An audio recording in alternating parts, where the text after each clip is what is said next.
నా పేరు ముర్త్యా రమేష్ నాయక్. నేను గిరిజన విద్యార్థి సంఘం రాష్ట్ర అధ్యక్షుడిని.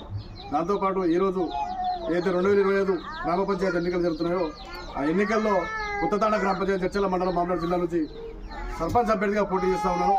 నేను పోటీ చేస్తున్నప్పుడు నాతో పాటు ఇంకో 5 మంది పోటీ చేస్తూ ఉన్నారు.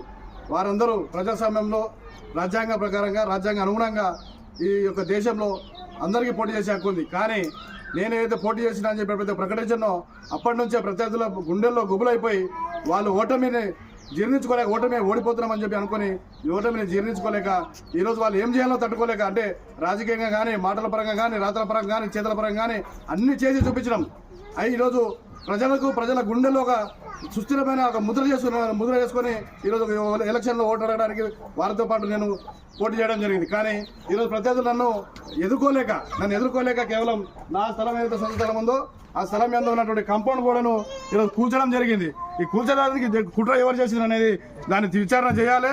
అదేవిధంగా మీకు ఎవరైనా ప్రత్యర్థి ఎవరున్నారో వాళ్ళని ఒకటే చెప్పదలుచుకున్నా, మీకు దమ్ము ధైర్యం ఉంటే ఓటు ద్వారా తెలుసుకోవాలి. ప్రజాస్వామ్యం ఉంది, ఇది భారత రాజ్యాంగం అమల్లో ఉంది. మీరు ప్రజాస్వామ్యాన్ని భారత రాజ్యాంగాన్ని హేళన చేస్తూ ఉన్నారు, కాలదొక్కుతూ ఉన్నారు, రాజ్యాంగాన్ని అమలు చేస్తా లేకుండా ఉన్నారు. కొత్తతాండ గ్రామ పంచాయతీ ఏది ఉందో అక్కడ ప్రపంచం మొత్తం ఒక ఆధునిక స్థితిలో పైసాలు వెళ్తుంటే ఈరోజు కొత్తతాండకు మాత్రం మీరు ఇక్కడ ఆటవిక స్థితి తీసుకోబోతూ కూల్చడాలు కొట్టడాలు చేయడాలు అనే దాడులను మీరు చేయడం అనేది ఈ దారుణమైన విషయం. దీన్ని నేను తీవ్రంగా ఖండిస్తా ఉన్నా.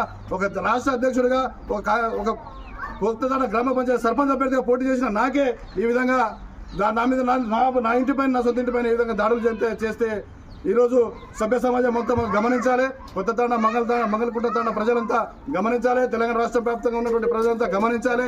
ఏ విధంగా ఈరోజు కుట్రదారులు మా మీద ఏదో రాజకీయాలు చేస్తున్నాము, నీతి నిజాయితీ రాజకీయాలు చేస్తా ఉన్నాం. ఎవరికి మేము ప్రలోభాలు చేయట్లేదు, ప్రలోభాలకు లొంగటం లేదు. ఈరోజు నీతి నిజాయితీ రాజకీయాలు చేస్తా ఉన్నాం. అయినప్పటికీ వారి ఓటుకు ఎవరికి హక్కున్నప్పుడు అందరూ పోటీ చేసుకోవచ్చు. కానీ ఈరోజు కేవలం ఒక రమేష్ నాయక్ ఒక ప్రశ్నించే గొంతుగా ముందుకు వచ్చిండు. ఈ ప్రశ్నించే గొంతును నొక్కాలనే ఉద్దేశంతోనే ఈరోజు అధికారంలో వస్తే వాళ్ళకి ఏది దక్కదనే ఉద్దేశంతోనే వాళ్ళు ఈ విధంగా ఈ కుట్రలకు పాల్పడ్డారు. అదేవిధంగా నేను ఒక్కడే చెప్పదలుచుకున్నా, ఈరోజు మీరు ఓటమిని ఒప్పుకోవడం ఇది చేసిన దానివల్ల మీరు ఓటమిని ఒప్పుకున్నట్టు స్పష్టంగా తెలుస్తూ ఉంది. ఎందుకంటే ఈరోజు ఏదైతే ఓటమి మీరు జీర్ణించుకోలేకనే ఈ పని చేస్తూ ఉన్నారు. ఆ విధంగా నేను కొత్తతాండ మంగళకుంట తాండ ప్రజలు ఒకటే చెప్పదలుచుకున్నా, ఈరోజు మన భారీ మెజార్టీతో ముర్త్యా రమేష్ నాయక్ అదే లేడీ పర్సు గుర్తు భారీ మెజార్టీతో విలువబోతా ఉంది. గెలుపు దిశగా మనం అడుగులేస్తా ఉన్నాము.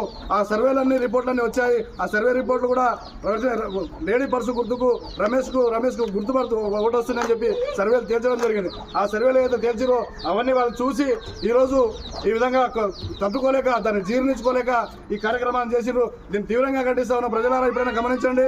కొత్తతాండ మంగళకుంట తాండ ప్రజలారా గమనించండి. ఈ విధంగా అన్యాయాలు జరుగుతున్నాయి. ఇప్పుడు గెలవక ముందే ఈ విధంగా దాడులు ఈ విధంగా కుల దోషాలు చేస్తే గెలిచిన తర్వాత ఏం చేస్తా ఉన్నారు, ఏం చేస్తారు అనేది చెప్పాల్సిన